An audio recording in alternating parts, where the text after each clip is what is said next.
You know, when you start, you must open your mouth out. I'm going to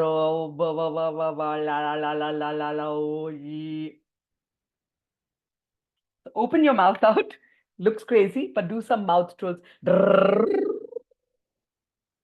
Do all of those things so that your lazy tongue becomes agile.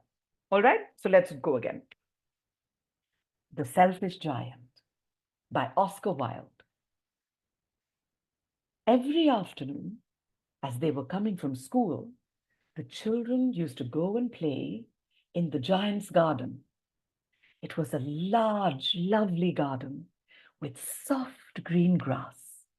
Here and there over the grass stood beautiful flowers like stars, and there were 12 peach trees that in the springtime broke out into delicate blossoms of pink and pearl, and in the autumn bore rich fruit. The birds sat on the trees and sang so sweetly that the children used to stop their games in order to listen to them. "Yeah, here," they cried to each other. One day, the giant came back. He had been to visit his friend, the Cornish ogre, and had stayed with him for 7 years. After the 7 years were over, he had said all that he had to say, and for his conversation was limited, and he determined to return to his own castle. When he arrived, he saw the children playing in the garden. "What are you doing here?" he cried in a very gruff voice, and the children ran away. "My own garden is my own garden," said the giant. "Anyone can understand that, and I will allow nobody to play in it but myself." So he built a high wall all around it and put up a notice board. "Trespassers will be prosecuted." He was a very selfish giant. The poor children had now nowhere to play. They tried to play on the road, but the road was very dusty and full of hard stones, and they did not like it. They used to wander around the high wall when their lessons were over and talk about the beautiful garden inside. How happy we were there, they said to each other. Then the spring came, and all over the country there were little blossoms and birds.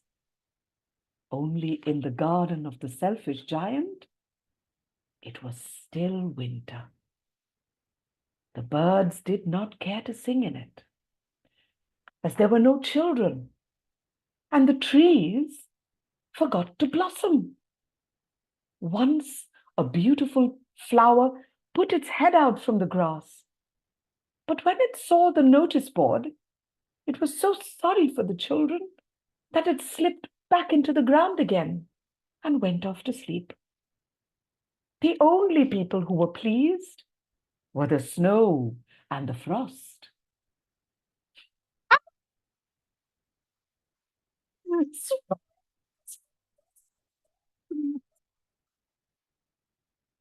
Cried. "Yeah, all year round."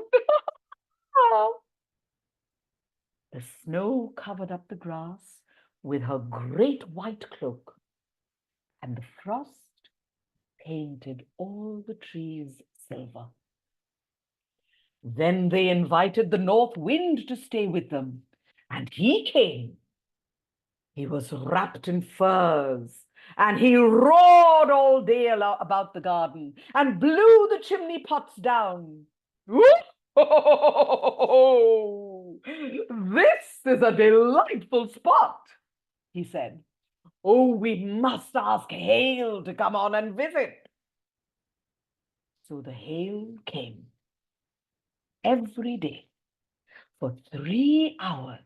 He rattled on the roof of the castle till he broke most of the slates. And then he ran round and round the garden as fast as he could. He was dressed in grey, and his breath was like ice. I cannot understand why the spring is so late in coming, said the selfish giant, as he sat at the window and looked out at his cold white garden. I hope there will be a change in the weather. But the spring never came, nor the summer. The autumn gave golden fruit to every garden, but the giant's garden, she gave none. He is too selfish, she said. So it was always winter there, and the north wind and the hail and the frost and the snow danced about the trees. One morning, the giant was lying awake in bed when he heard some lovely music. It sounded so sweet to his ears that he thought it must be the king's musicians passing by. It was really only a little linnet singing outside his window, but it was so long since he had heard a bird sing in his garden that it seemed to him to be the most beautiful music in the world. Then the hail stopped dancing over his head, and the north wind ceased roaring, and a delicious perfume came to him through the open casement. I believe spring has come at last, said the giant, and he jumped out of bed and looked out. And what did he see? He saw a most wonderful sight. Through a little hole in the wall, the children had crept in and were sitting in the branches of the trees. In every tree that he could see, there was a little child, and the trees were so glad to have the children back again that they had covered themselves with blossoms and were waving their arms gently above the children's heads.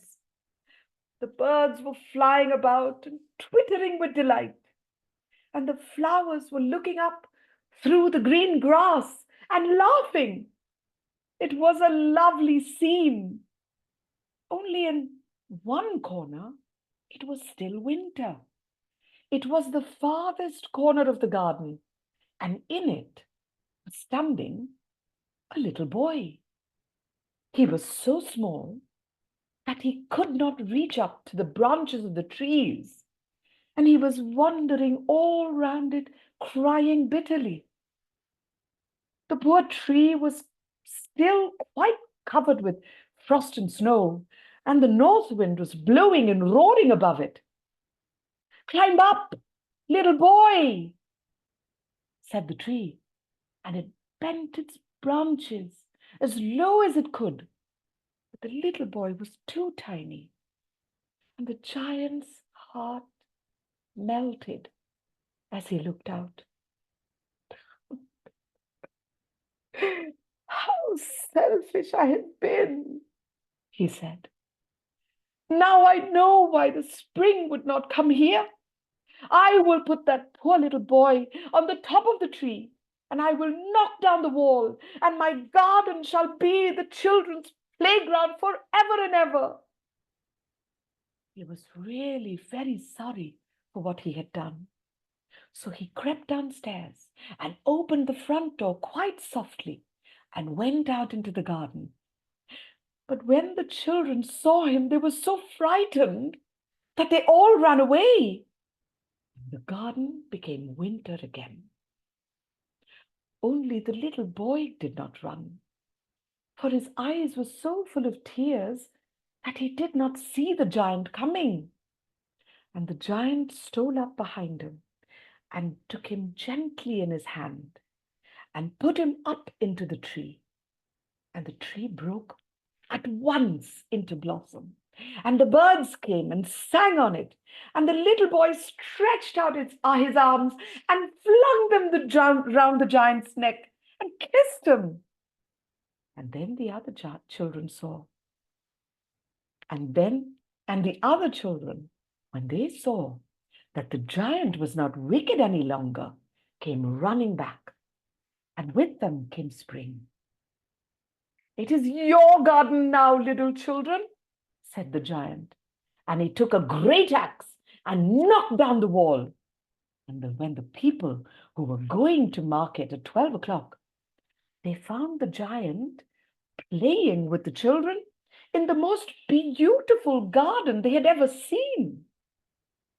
All day long they played, and in the evening they came to the giant to bid him goodbye. "But where is your little companion?" he said.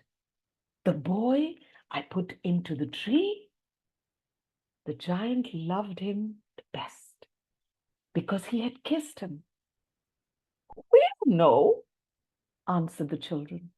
"He has gone away."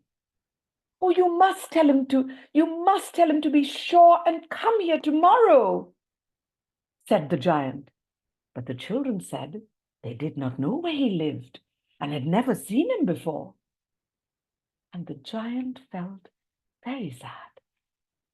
Every afternoon, when school was over, the children came and played with the giant.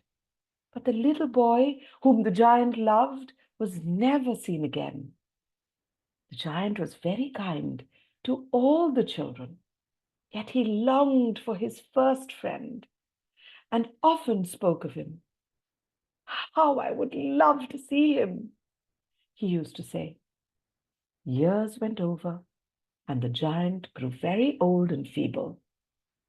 He could not play about any more, so he sat in his huge armchair and watched the children at their games and admired his garden.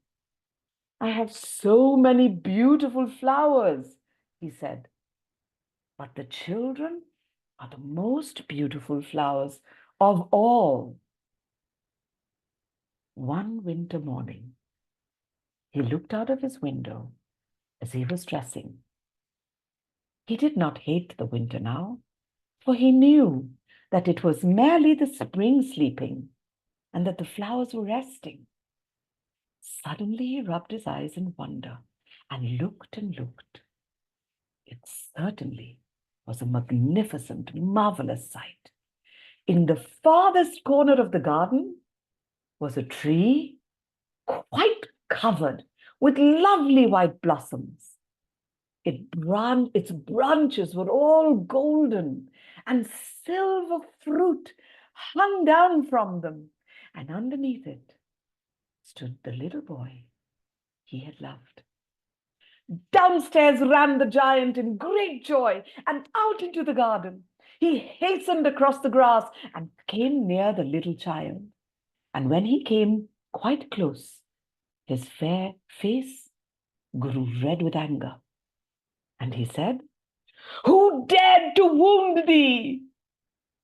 But on the palms of the little hands were the prints of 2 nails, and the prints of 2 nails were on the 2 little feet.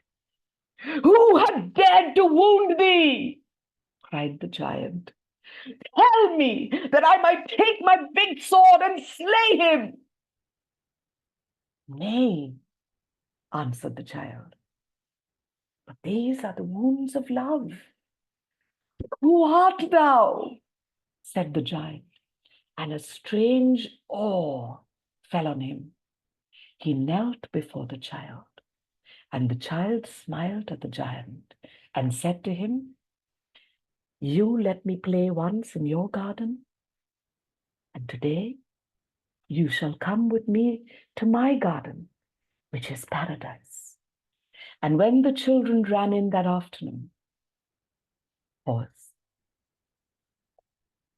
And when the children ran in that afternoon, they found the giant lying dead under the tree, all covered with white blossoms.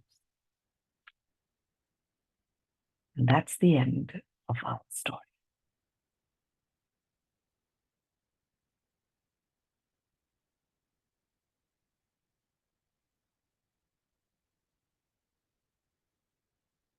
Awesome, ma'am. It was fantastic to listen to you. Yeah. Ma'am, I ma'am, listened you to are the truly most. inspiring everyone, ma'am. I was searching for words to just, I don't know, I don't know words to say, ma'am. Really, I was really moved of the story session. Really, ma'am, I was actually waiting for the story session, and really, I was moved, inspired. I don't know words to say, ma'am. Thank Ma'am, you, I don't want to be woken up from thank you sleep. so much, ma'am. Thank you so much. You are a truly inspiration for everyone, ma'am. And I Absolutely. take this session that I will do with my children in the class, and I really, I will be sending recordings to you, and you have to correct me wherever I goes wrong, ma'am. Yes, I Thank will. you so much, ma'am. Thank you. Wonderful, ma'am. Wonderful. Praise God. Praise God. And Ma'am, it was very meditative. see, that's the thing. When you do a story, you have to put children into a bit of a trance-like state. You have Yes, to it open was. up their imaginations. In fact, Mm. if they were lying down, if they were relaxing, they would really travel with you through the story. But that was a cold read. I'm sorry. I just found the story literally 7 minutes. If anyone was here at that time, you would know that I found it 7 minutes before the lesson started. It just came to me that I hadn't put in the story. I put in two stories into the slideshow, but I wasn't happy with them. I wanted a story. And it just came to me when I sat down, the selfish giant. But even the stories we choose, they must resonate in your heart, and you must love them, because if you love them, the children will love them, and they will be they will never forget the stories that we tell them. So engage in if your class is tired, last 10 minutes, 5 minutes of the day, if you're a primary school teacher, let them listen to you tell a story. But remember to create the environment. Remember to put them into that trance-like state. And it can only come with your voice. That drum, which is your voice, will take them there. Anybody know You know, who the little boy was? Jesus. Yes, it was Jesus Christ. This story, I mean, it was an amazing story, but the nails on the hands give you the clue. And I mean, you could ask them also if they know the story of Jesus. You can ask them, who do you think that little boy was? That's inference, where they connect the dots. And do you know of anyone who had holes in their palms? Why would they have holes? How would holes have formed in someone's palm? And of course, it's gruesome, but it's it's one of the great stories of the world. So it's good to introduce them to all kinds of stories. But I'm not going to ask you all to do the story here and now, because you must practice it on your own. And I read it, but if we say it, read it enough times and speak it enough times, we will be able to tell it without having to read it. Although this one is so beautifully written that a read aloud is ideal for it. The ideal story for a storytelling is a flat story. It's a nursery rhyme, fairy tale, that kind of story, because then you flesh it out. I'm going to do a workshop on storytelling for teachers. It's a skill it's really something that we must have. But this is about a read aloud and not storytelling. They're hugely different. Yes, Ma'am, I have a question here. yes. Ma'am, are some stories more suitable for a smaller group and, when the atmosphere